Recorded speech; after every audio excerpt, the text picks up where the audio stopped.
5월 4일 월요일. 팀장의 두 얼굴. 한 중견기업의 팀장이 있었습니다. 그는 평소 우리 팀은 실력으로 평가받아야 한다는 말을 입에 달고 다녔고, 공정함을 자신의 원칙으로 삼는다고 자부했습니다.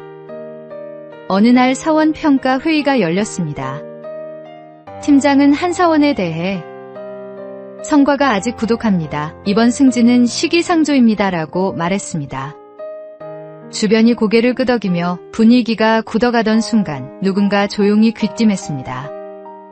그 친구 부사장님 조카라고 하던데요. 순간 팀장의 표정이 미묘하게 바뀌었습니다. 잠시 서류를 다시 들여다보던 그가 천천히 입을 열었습니다. 다시 보니 잠재력이 있네요. 조금 전까지 부족하다 했던 사원이 이제는 가능성 있는 인재로 둔갑해 있었습니다.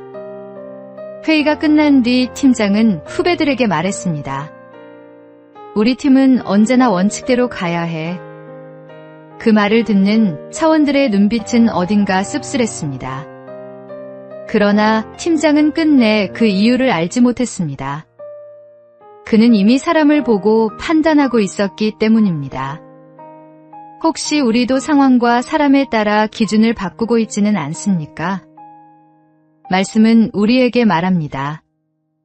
누구를 보느냐가 아니라 무엇을 기준으로 판단하느냐가 중요하다고.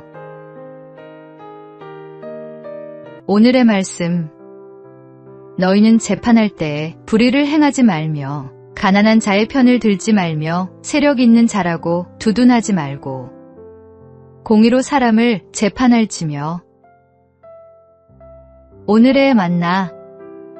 사람이 아니라 하나님의 공의로 판단할 때 우리의 기준은 흔들리지 않습니다. 오늘 내 판단의 기준 앞에 하나님을 먼저 세워 보십시오.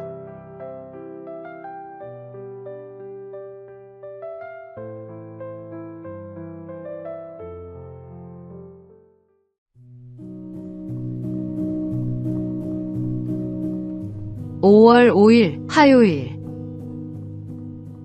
달려가는 아이처럼. 어느 주일 예배를 마치고 나오는 길에 문득 발걸음을 멈추게 되었습니다.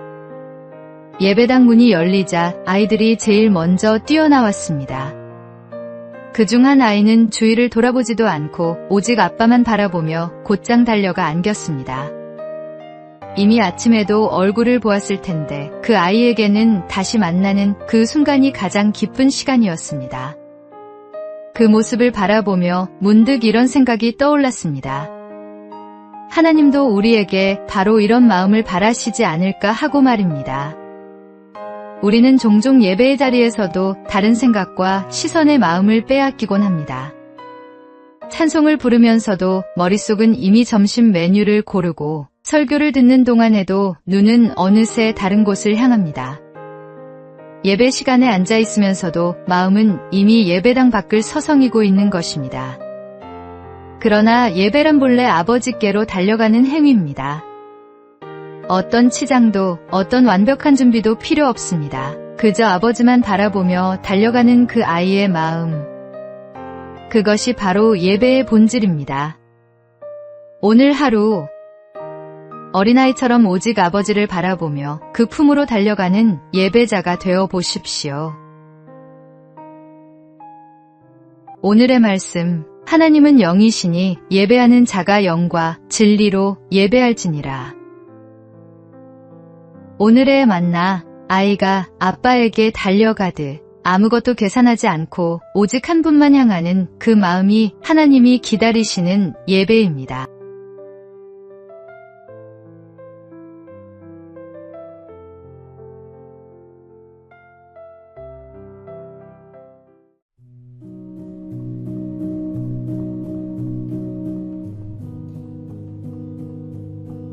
(5월 6일) 수요일.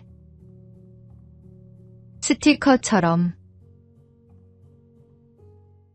경남 거제도 칠천도 대곡교회는 스티커 모임으로 불리는 다음 세대 사역을 이어가고 있습니다.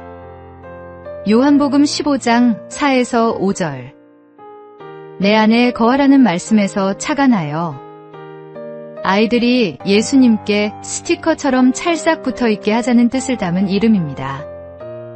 말씀을 듣는데 그치지 않고 몸으로 체험하고 글로 기록하며 서로 나누는 것이 핵심입니다.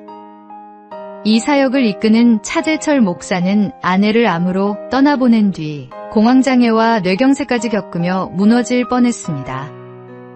그때 성도들이 찾아와 말했습니다.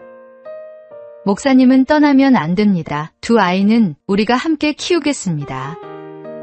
그 한마디가 그를 다시 세웠습니다. 불과 몇 해 전 5명이던 주일학교가 이제 17명으로 넘쳤습니다.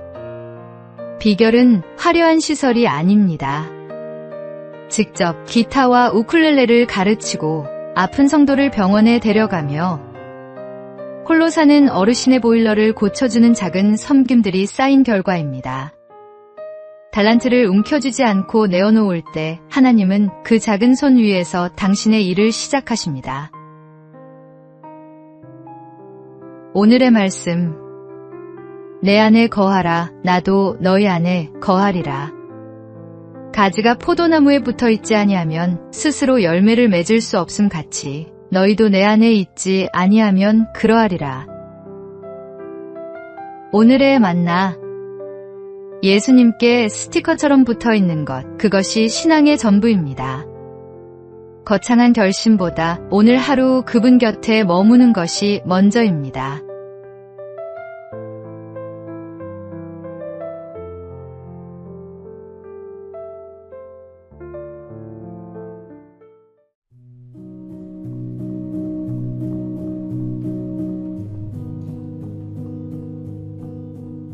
(5월 7일) 목요일. 빠움이 얻은 2평. 톨스토이의 단편 소설에 이런 이야기가 나옵니다. 한 사람이 땅을 싸게 판다는 소문을 듣고 촌장을 찾아갔습니다. 촌장은 아침 해가 떠서 질 때까지 걷고 돌아온 만큼의 땅을 모두 주겠다고 약속했습니다. 다음날 아침 일찍 출발한 그는 큰 땅 부자가 될 생각에 점심도 잊고 달렸습니다. 좋은 땅이 나올 때마다 조금만 덜을 되풀이했고 기진맥진해서야 돌아왔습니다. 해가 지기 전에 간신히 출발점에 도착했지만 너무 지쳐 그만 쓰러져 죽고 말았습니다. 그의 이름은 빠움. 톨스토이는 이렇게 끝맺습니다. 빠움은 자기가 누울 땅 2평밖에 갖지 못했다. 조금만 더라는 말이 사람을 무너뜨립니다. 세상에는 채우기만 하는 사람, 주고받는 사람, 기꺼이 내어주는 사람, 이렇게 세 부류가 있습니다. 우리 주님께서 주는 것이 받는 것보다 복이 있다 가르치셨습니다. 탐심은 손에 쥔 것마저 잃게 합니다. 오늘 쥐고 있는 것 하나를 내려놓는 연습이 필요합니다. 오늘의 말씀. 자족하는 마음이 있으면 경건은 큰 이익이 되느니라. 오늘의 만나. 탐심은 언제나 충분함을 모릅니다. 오늘 내 손에 꼭 쥐고 있는 것이 무엇인지 돌아보십시오. 내려놓을 때 비로소 하나님이 채우십니다.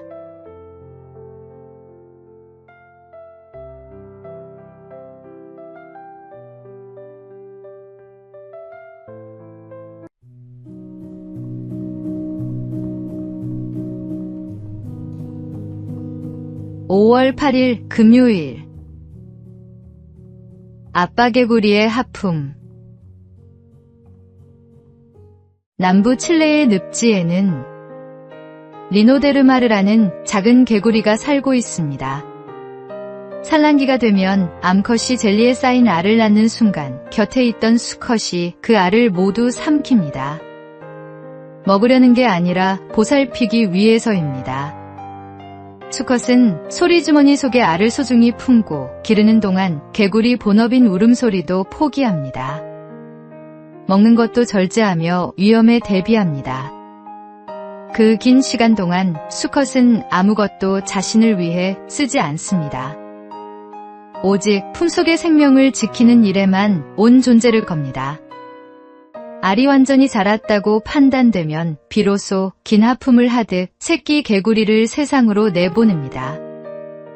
아빠 개구리의 헌신과 보살핌을 통해 새끼들은 비로소 아름다운 세상에서 생명을 이어갑니다. 때로 우리는 사는 게 왜 이렇게 힘들까? 내가 왜 태어나서 이 고생일까 하며 부모님을 원망하기도 합니다. 그러나 지금의 내가 존재하기까지 부모님이 치른 헌신은 이 작은 개구리의 하품보다 훨씬 깊고 큽니다. 우리가 미처 몰랐던 수많은 밤, 부모님은 자신의 잠을, 꿈을 우리를 위해 내어놓았습니다. 그 헌신이 오늘의 나를 만들었습니다. 오늘 하루를 마치기 전 부모님께 감사의 말 한마디를 전해보십시오. 오늘의 말씀. 내 부모를 공경하라. 그리하면 내 하나님 여호와가 내게 준 땅에서 내 생명이 길리라. 오늘의 만나. 나를 낳고 기른 손들이 얼마나 많이 희생했는지 생각해 보십시오. 감사는 마음속에만 두기에는 너무 귀한 것입니다.